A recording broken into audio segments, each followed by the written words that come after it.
so much, Sarah, and everyone at Full Circle Funerals for inviting us to talk today about Soul Midwives and the work we do as Soul Midwives and in our TLC courses. So hi everybody, I'm Jude Meryl. I trained as a Soul Midwife back in 2013 and did my TLC trainer course shortly after that. So I work as a Soul Midwife in private practice, supporting people at end of life and those people who are caring for them, mainly in people's homes out in the community. I'm also a regional mentor for the Soul Midwives School. And I also run the online Soul Midwives shop, which provides resources for soul midwives and anybody else who's working in end-of-life care. So I'm here today to talk about, my bit of this is talking about the sort of broader soul midwifery world, if you like, and our work with the dying, and focusing on the heart-centered nature of our work, which is where this first image comes from. We're very much about focusing on the individual at end of life. They are the most important person in our work. And also, I hope the image sort of indicates that we have threads and links with lots of other people in end-of-life care. So I'm hoping that I'll be able to answer some of the questions that you might have about soul midwifery and what we do. But I've just included the contact details on this slide for the Soul Midwives School website. So if you want further information about anything I might not be able to cover today, or you want to look at any of the courses that are available, not necessarily training to be a soul midwife, but we do CPD courses which are open to anybody to join from time to time. So that would be the website to visit if you'd like further information. So how did Soul Midwives start? Well, they started with this lovely lady here who's called Felicity Warner. She is our founder, and actually, astonishingly for most of us, she founded Soul Midwives over 30 years ago now. Soul Midwives developed from Felicity's personal experiences. She had a lot of experiences of being with family members when she was quite young at their end of life. And then in her professional life, she became a medical journalist. And when she was a medical journalist, she was invited to do a series of interviews with 6 young women who were dying of breast cancer. And that was very formative for her in her end-of-life work, because what she discovered was that these young women were too busy still caring for their families to talk about how they felt about dying. And it was only when Felicity was speaking with them, sometimes in the times when they were waiting for pain relief to kick in, or having a cup of tea, that they would confide in Felicity about how they actually felt about dying. And she was the person that they could talk to as a neutral, outside the family person. And she came to realise that that was a very important missing component in end-of-life care.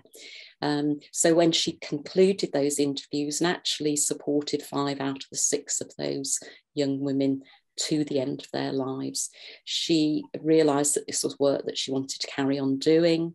So she volunteered in her local hospice and sat with hundreds of people who were dying. And at the same time researched end of life from the point of view of lots of different cultures in the world, lots of different times in our journey of humanity, when we perhaps knew more about caring for the dying and had more of an instinct about how to do that better. And she drew all those influences together into the books that she then wrote. Her first book, A Gentle Dying, has now been reprinted as A Safe Journey Home. She's written the Soul Midwives Handbook and a Sacred Oils book. And from those books and from her conversations with people talking to them about her work came training courses that are now offered through the Soul Midwives School. Okay, so I'll just leave that for a second then, if you haven't been able to look at that as I've been talking, because it's got the book titles there and some of the awards that Felicity's been given since she started her work. Okay, so who are soul midwives? And hopefully, can you see that one all right? That come through, okay. So who are soul midwives? Well, all of us are non-medical holistic companions to the dying. And we work with those of all faiths and those who may not have any particular faith. So that is what we have in common. As individuals, we come from a huge variety of different backgrounds. So amongst soul midwives, there are people who are complementary therapists, people who are carers, doctors, nurses, musicians, celebrants, funeral directors, and artists, which is why I've included this particular slide, which is a painting by a soul midwife called Antonia Rolls, who is also a working artist. And she started on her journey into soul midwifery when her partner was dying, and she was painting his portrait throughout his dying process. And after he died, she showed these pictures of her partner as a part of an exhibition, and other people asked her to paint pictures of dying loved ones. This is a couple called Peter and Anne Snell, and put together a wonderful exhibition called A Graceful Death. So if you're interested in having a look at that, Antonia's website address is at the bottom there. She does amazing work. We also are international as well as local. So we have soul midwives in places like Australia, America, Canada, Europe, South Africa. And we now have over 1,000 soul midwives in the UK and are growing. So what do we do as soul midwives? Well, we work with individuals at their end of life. And we also work with the people who are caring for them, their families and their friends. We call the people we work with friends rather than clients or patients, going back to the heart-centered approach that we bring to our work. And we explore with those people the choices that they would prefer to make about their end-of-life journey, and then try to support them in the choices that they make. So we work in a variety of settings. We have soul midwives in hospitals, hospices, care homes, and we work within people's own homes as well. So some soul midwives are directly employed as soul midwives. Some combine their soul midwifery work with another healing modality or caring profession. Some soul midwives are retained, so perhaps by a local hospice who will call in a soul midwife when needed rather than employing them permanently. And many of us are freelance. So what do we do when we're working with a friend? Well, all soul midwives recognise that dying is a process. So we use a non-medical framework to describe the process of dying, from the pre-active stage to the actively dying stage and the final hours and minutes of life. And we offer a range of gentle and holistic therapies which help specifically with each of these stages as they occur.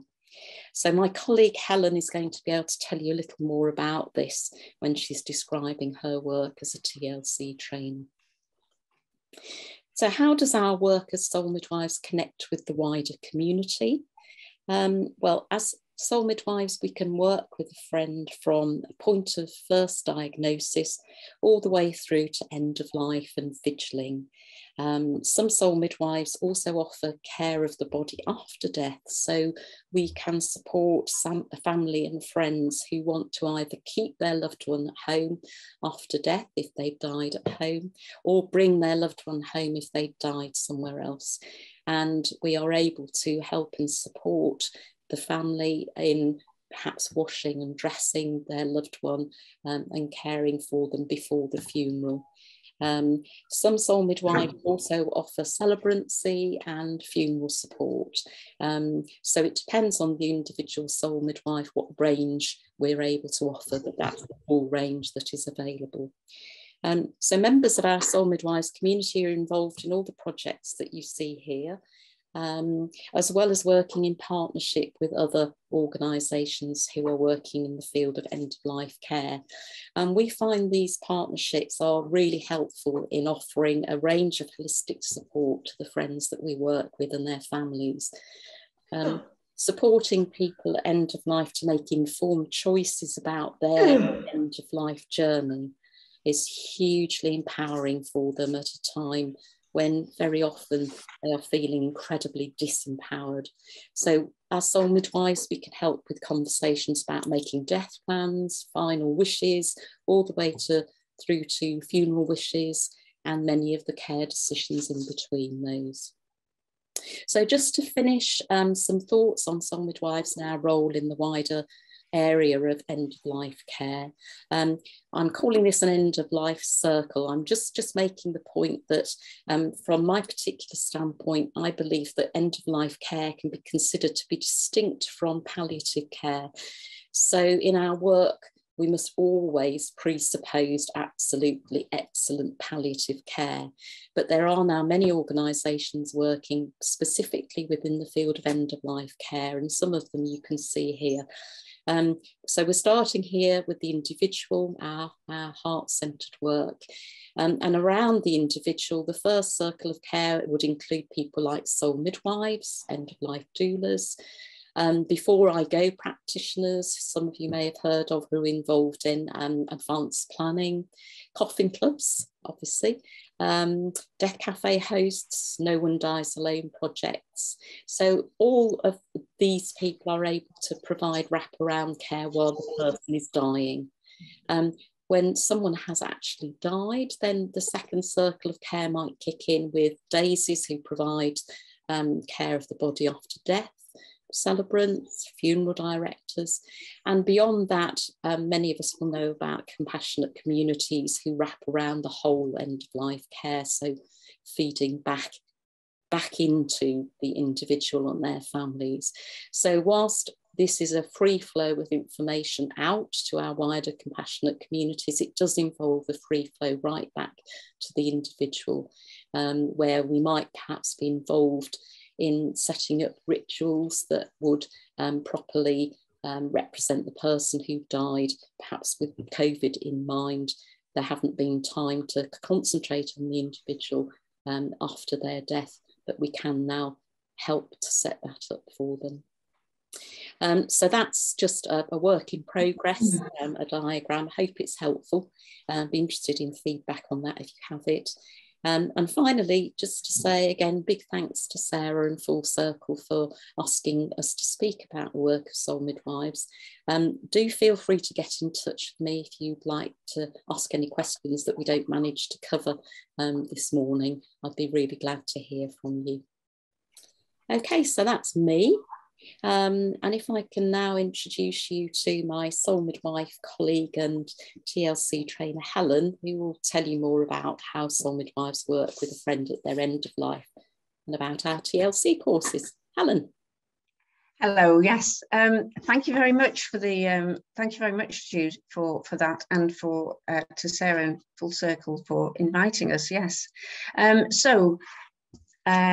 Jude has explained, Felicity Warner developed the courses which people could take if they wanted to, if they wished to train to be soul midwives. So over time, Felicity became aware that there was a need for a short course for carers and family members that would cover the main principles of soul midwife work and give practical suggestions for supporting a person towards a gentle dying. So from that awareness, she developed the TLC course. So this course has won awards and has been recognised by the Gold Standards Framework. I'm biased. I think it's brilliant. So once I qualified as a soul midwife, I was able to take this further training to become a TLC trainer. So what exactly is the TLC course? Well, in a nutshell, The one-day TLC course creates a unique space where participants can learn, share, and discuss some simple ways in which care can be personalised at the end of life. There are many opportunities for group work, one-to-one discussions, and freedom to ask questions. So the TLC skills include creating a loving space at the bedside, as well as learning how to give gentle touch. And this can be a really powerful way to ease anxiety and bring about relaxation during difficult moments. Each soul midwife has what we call a toolkit of items that he or she might turn to when supporting a dying person. And at this point in the TLC course, I share some of the tools that have been useful for me. And I also ask the participants what they would use. So the idea here is to encourage imaginative ways of supporting a person through each of the dying stages, using what works for them. For example, I might show my container of essential oils and suggest a drop or two of a fragrant oil, such as fregonia or lemon, on a tissue might be left nearby to fill the space for a fresh aroma. Or I might share how I've used live caterpillars and butterflies to help a family move on in their grief. And I'll just tell a short story here to explain how that's helped on one occasion. I had supported a family and the grandmother had died. And so I was sort of looking after the daughter and her young children and keeping an eye on and staying in touch with them. And the daughter was really struggling with her grief, and said she was crying every day when she went past the cemetery where her mother was buried, and she was crying on the bus on her way to and from work. And I just thought to myself, this can't go on. This isn't good for anybody. So I bought the family a caterpillar kit. You can buy these kits very easily on the internet. And it comes with a little tub with some tiny, tiny caterpillars in, with all the food that they need. And the children, this lady's children, would watch and talk about these caterpillars, and they would watch them grow.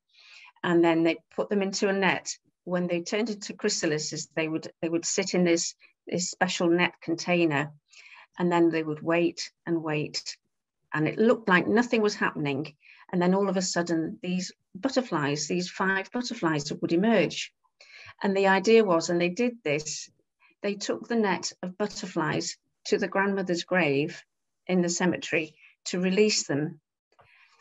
And that would be their action. That would help them have new memories of what losing their grandma would be like. So it gave them fresh memories, and I hope it helped them all to move on. That process of watching that change, I thought was so important for them. So other things I use are things like polished pebbles to provoke memories of childhood beach holidays. And I have lots of soft textured blankets in different colours to provide that gentle touch to help that person feel comforted and safe. So what we're trying to do is to appeal to all of the senses as much as possible, but in a personal way. So we also look in the TLC course at the 4 stages of normal dying from the perspective of the elements, as Jude explained before: earth, water, fire, and air. Now, these 4 stages share similarities with the clinical signs of dying. For example, what we call the earth stage roughly corresponds with frailty, as it's termed. So while we're looking at this earth stage and looking at the physical signs that accompany it, we suggest TLC ways to support a dying person during this stage No, they may not act. This is pre-active. Then we'll support them during this stage. So with good nutrition, but perhaps smaller size meals. And to combat that sense of feeling forlorn, they making plenty of time to encourage the sharing of memories and providing those opportunities for deep listening. Likewise, in the next stage, which we call the water stage, there are physical signs such as thirst, emotional signs such as tearfulness, and all of these point to changes taking place within the body. And TLC support can be used to address each of these signs by, for example, making sure that good hydration is planned for, perhaps using pineapple juice dabbed on the lips. Emotionally, there's a need for companionship. So we listen, listen, listen without judgment. And we offer gentle touch, and we sing and we comfort. So as you can probably see by now, the purpose of TLC is to support each stage without trying to reverse it.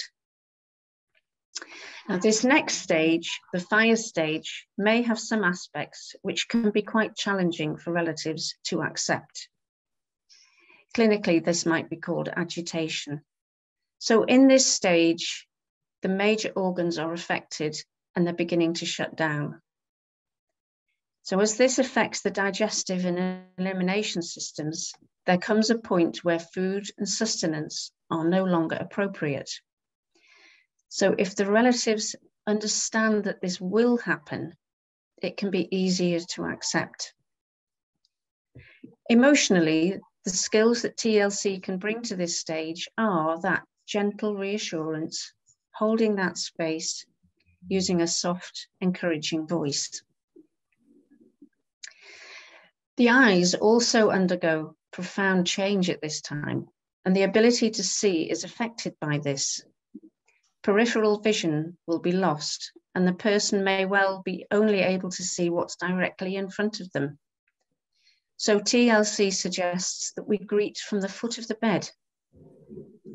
So again, you can see that by understanding and looking for the signs of normal dying, the relatives or carers can be ready to support each stage compassionately and with understanding. The final stage is called the air stage. Here, the person will be actively dying. The signs are clear in the changing pattern of their breathing, and there are longer and longer episodes of what looks like sleep, but is actually the unconscious state. Emotionally, the person may be restless or may be calm. TLC suggests giving reassurance, soothing touch, and giving permission for the dying person to go. Now, there's a beautiful reading which can be shared with family either before this stage or at this time. And Felicity wrote this prayer at the bedside of the dying, which I'd like to share with you. It's time to let go. You are safe and loved, and you are not alone. Just fall into my arms and sleep. You don't have to make things happen. They will happen on their own. Let me hold you. Just let go. Don't resist. You are doing so well, like a feather falling from the sky. Sink back into soft feathered wings. You are working hard, delving deep within yourself, like a chrysalis changing to a butterfly. Of course you are weary. Change is hard work. Your body is tired, but don't be frightened. Just love, and all will be well.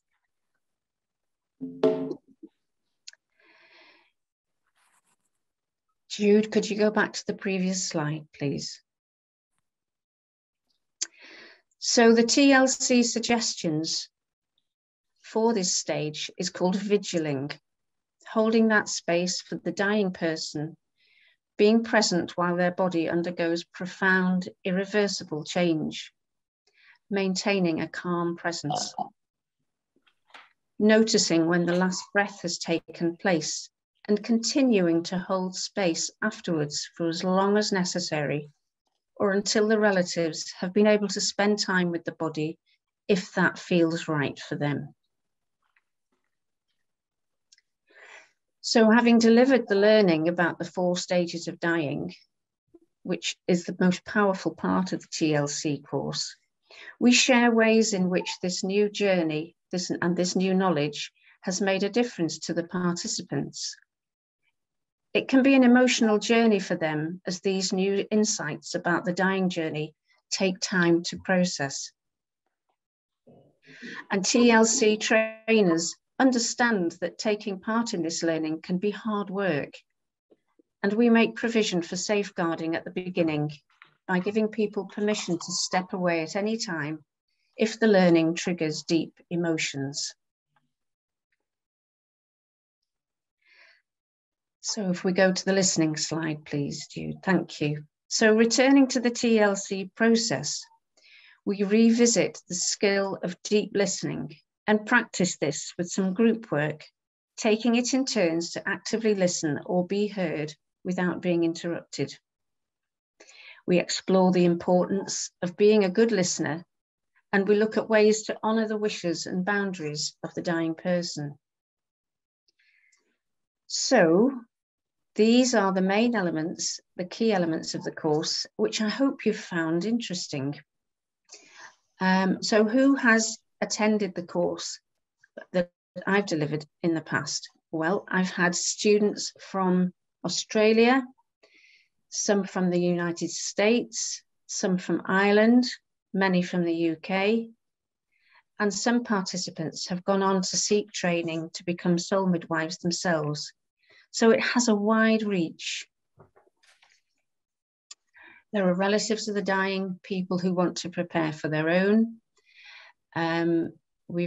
Recently I had a lady who was 83 years old, and she was a yoga teacher, and she wanted to support her 101-year-old yoga teacher in her dying. We have volunteers from a local hospice, a soul midwife who wanted to refresh her skills, and a co-op funeral care manager that I've now started to work with. So, and what do people say about it? Well, it seems to be unanimous that people agree that the course was relevant to them and that the content and the teaching methods are appropriate and well organised. I've had lovely comments. These are a couple. Thoroughly enjoyed the training. I learned so much. It's given me confidence to be with the elderly and dying.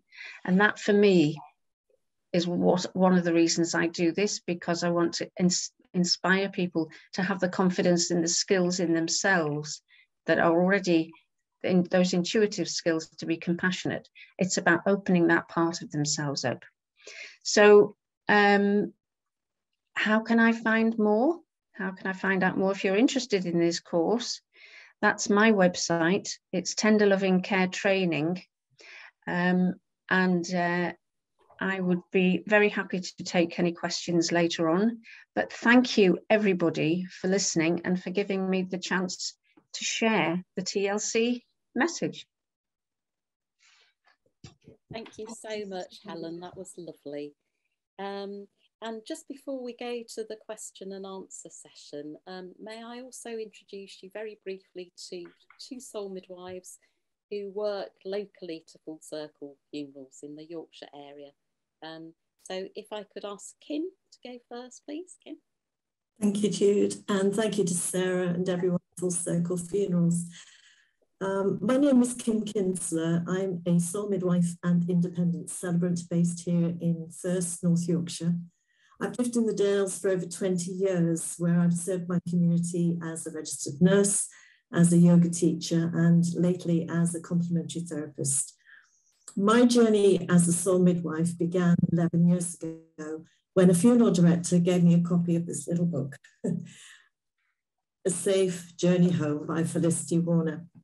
I knew nothing about soul midwifery at the time, but I felt very drawn to the work. And then, unfortunately, a year later, I had real need of that little book as I was working in York Hospital and supporting a dear friend of mine. And with the help of this book and this work, I helped her, I believe, to a much more peaceful passing. And with the encouragement from the staff at the hospital, I went on to train with Felicity as a soul midwife and have been a member of this worldwide community for over 7 years. My toolkit, as Helen has hinted at, we all have different ones, is that I have been a nurse for over 30 years, that I have experience as a homeopath in spiritual, psychological, and physical care of our friend. That I'm also a yoga teacher, so I use skills such as mindfulness and breathing techniques. As an independent celebrant, I hope to carry that journey forward so that if my friend requires a meaningful service, then I will use my training to do that also. So how to contact me, I'm sure we'll be given opportunities to ask questions, but I do have a website, kimkinslertherapies.com, and please feel free to call me for an informal chat. Thank you, Jude. Thanks so much, Kim. That was great. Thank you. And if I could just ask Sylvia to say a couple of words. Sylvia? Yes. Thanks. Hello. Nice to see you all. And yes, I'm Sylvia Wagner-Bottmer and living in Pocklington, east of York, serving York and North Yorkshire and East Riding of Yorkshire. I'm a soul midwife since 2016 and work as a Marie Curie nurse and complementary therapist. In my early years as a nurse, I witnessed a dehumanized experience of death and searching since then for better support of the dying. That brought me to England, where I worked in hospices. Continuing to search for what would benefit the journey of the dying, I studied complementary therapies and got to know the gentle, intuitive work of soul midwifery. I am also the organizer of the York Threshold Choir, using soothing voices for people on the thresholds of their life. All those skills I could give as a Marie Curie nurse working with a gentleman at his home, getting to know him and his family, meeting him again in the local hospice at the end of his life, giving him complementary therapy and supporting him with a soul midwife awareness and skills we just learned onto his death journey, as well as caring for his sister and wider family. So I have given my telephone number on the chat if you want to contact me. I have a website as well. Thank you. Thanks so much, Sylvia. Thank you. And I think that's all from all of us. Thank you, everybody, for listening. And if you have any questions for any of us, we'll be delighted to try and answer them. Yes, thank you so much.